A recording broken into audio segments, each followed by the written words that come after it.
और मैं हूं फैज़ आलम फैज़ी और इस वक्त हम गाज़ीपुर बॉर्डर पे हैं जहां किसानों का प्रदर्शन लगातार जारी है। किसानों के बीच में एक किसान बलिया से चल करके यहां गाज़ीपुर बॉर्डर पे पहुंचे हैं। ये साइकिल से चल करके लंबा सफ़र तय किया इन्होंने और गाज़ीपुर बॉर्डर पहुंच करके किसानों को अपना समर्थन दे रहे हैं। हमारे बीच मौजूद हैं ये। सबसे पहले अपना नाम बताएं आप। जी, मेरा नाम डॉक्टर गुड्डू यादव पड़ेगा और मैं आप सबको जो भी मीडिया कर्मी है मैं उनका धन्यवाद देना चाहता हूं जो अपना कीमती समय लेकर। चलिए ठीक है। आप बलिया से चल करके इसी साइकिल से यहाँ आए? क्योंकि साइकिल अभी मेरे पास ये है और मैं इस साइकिल से 7 फरवरी से ही मैं अपने ज़िले में किसान समर्थन में आंदोलन के लिए मैं गांव-गांव ज़िले में गांव-गांव शहर किसान समर्थन में लोगों को जागरूक करने का काम किया। और मैं 23 मार्च को शहादत दिवस के दिन मैं अपने गृह नगर बलिया से निकला और मैं कल शाम को करीबन इसी समय मैं यहाँ पर पहुँचा, लेकिन मैं काफ़ी थक चुका था और मैं बात करने की स्थिति में। 23 मार्च को चले और कल पहुँचे, यानी कि 7 अप्रैल को यहाँ पहुँचे। जी, तो काफ़ी लंबा वक्त लगा आपको वहाँ से यहाँ तक आने में? जी, रुकना पड़ा होगा बीच में? जी। अच्छा, तो अकेले थे या और भी लोग थे? नहीं, हम अकेले थे। चले तो अपने ज़िले से अकेले ही थे, लेकिन हम पर जो भी किसान समर्थित भाई साहब जो भी जनमानस है हम पर नज़रें बनाए हुए थे और यथासंभव हमें कोई कष्ट ना हो, परेशानी ना हो, रहने खाने और ठहरने की व्यवस्था कर रहे थे, जिसमें सर्व सेवा संघ के माननीय श्री राम धीरज सिंह जी जो एक बड़े भाई की तरह भूमिका निभाए इसका किसान आंदोलन यात्रा में जो साइकिल से हम चले हैं। अच्छा, तो क्या क्या कठिनाइयों का सामना करना पड़ा आपको? क्या क्या दुश्वारियां पेश आई रास्ते में? देखिए भाई साहब, मेरा तो सफ़र 23 जनवरी से शुरू हुआ दिल्ली बॉर्डर के लिए। नहीं, आप तो 23 मार्च बता रहे थे ना? हाँ, 23 मार्च से शुरू हुआ।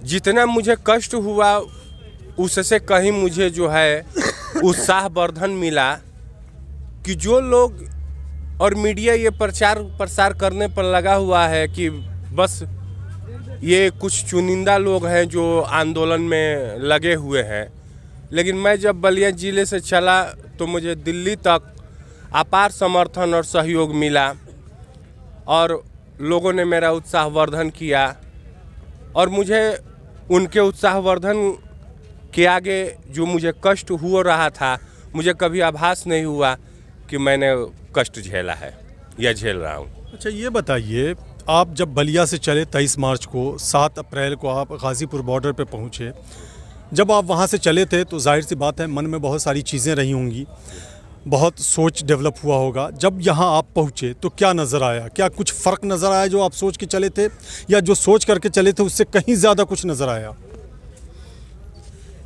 देखिए भाई साहब, जो ये 4 महीने के लगभग धरने प्रदर्शन पर हमारे भाई बंधु माता बहनें जो कष्ट सह रहे हैं और जो अफवाहें फैलाई जा रहे हैं, मैं जब इस आंदोलन के समर्थन में जब चला तो मैं शब्दों में बयान नहीं कर सकता हूं कि सरकार के प्रति लोगों की नाराज़गी किन शब्दों में लोगों ने बयां किया, क्योंकि ये सनातन धर्म संस्कृति को लेकर चलने वाले हैं, लेकिन बड़े अफसोस के साथ कि ये सनातन धर्म संस्कृति के मानने वाले लोगों के दिलों में क्या इनके प्रति है वो भी जानने का कष्ट करे। कहाँ इशारा है आपका? कहाँ, किसके बारे में कह रहे हैं आप? हमारा इशारा सीधी जो है कि सरकार के प्रति है। और भाई साहब, जिस अनुभव को मेरा हुआ इस आंदोलन समर्थन साइकिल यात्रा के दौरान, मैं आपसे वो बयां कर रहा हूँ। तो ये सरकार पे अचानक से सनातन धर्म को लेकर के निशाना साध रहे हैं, इसकी वजह कुछ हो सकती है ना?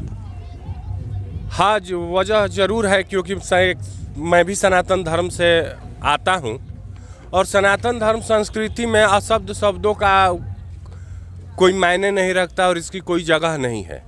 लेकिन जिस हिसाब से सनातन धर्म के मानने वालों ने जिस शब्दों से सरकार का विरोध किया, मैं यहाँ नहीं कह सकता हूँ, क्योंकि ये मेरी मजबूरी समझिए या मैं सनातन धर्म का एक शुभचिंतक समझिए। अच्छा, चलिए ठीक है। चूँकि आप पूर्वांचल से आए हैं, बलिया से आप आए हैं, ये कहा जाता है कि पश्चिमी उत्तर प्रदेश के किसान ज़्यादा जागरूक हैं, पूर्वांचल के किसान इतने ज़्यादा जागरूक नहीं हैं जितने पश्चिमी उत्तर प्रदेश के किसान हैं। क्या आपको भी ऐसा लगता है? अगर ऐसा लगता है तो क्यों? देखिए भाई साहब, आपका बात तो सही है, लेकिन जहाँ पश्चिमी और पूर्वांचल की बात है तो मैं आपको बता दूं कि ये जगह पर मेरी तीसरी बार आगमन हुआ। मैं एक बार 22 जनवरी को आया था और दूसरी बार मैं 13 मार्च को आया था, और इस बार मैं ये साइकिल यात्रा से आया हूँ। अब बात पूर्वी की हो तो इतिहास गवाह है कि आज़ादी से पहले भी बलिया बागी के नाम से मशहूर था, और आज भी बगावत करने में कहीं भी पूर्वांचल और बलिया पीछे नहीं मतलब है। उस इलाके में किसान जागरूक हैं, आपके कहने का ये मतलब? हाँ, तो ये जागरूकता उनमें आ रहा है, और बहुत जल्द पूर्वांचल के किसान गांव-गांव, गली-गली, शहर में जो है कि आंदोलन के समर्थन में खड़े होने जा रहे हैं। अच्छा, ये बताइए, आप खेती किसानी भी करते हैं? जी। और क्या क्या करते हैं? मैं देखिए पेशा से तो होम्योपैथ का चिकित्सक हूँ। अरे वाह। और दूसरी बात कि मेरा बुनियाद ही कृषि है।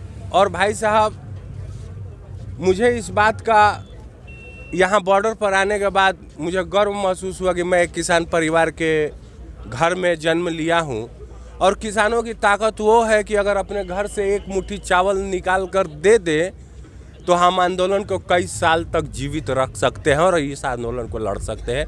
ये किसानों की ताकत है। तो जब यहाँ से आप लौट करके वापस जाएंगे अपने घर, अपने इलाके में, तो क्या लोगों को बताएंगे, क्या समझाने की कोशिश करेंगे? समझाने के लिए तो भाई साहब हर कोई समझदार है, और समझने के लिए लोगों को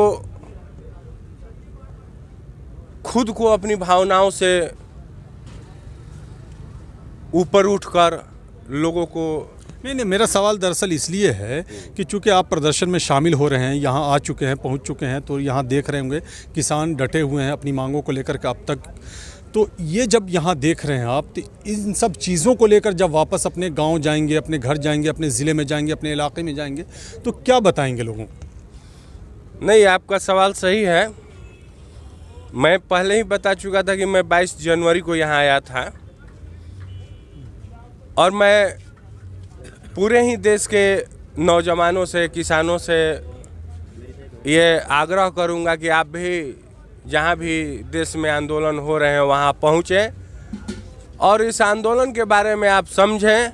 और जहाँ तक मुझे सवाल है, मैं यहाँ आया, समझा, और तभी मैं अपने ज़िले में समझाने के साथ साथ आज मैं 23 मार्च को साइकिल से इस यात्रा को लेकर चला और लोगों से मिलते जुलते, समझते और समझाते हुए आया।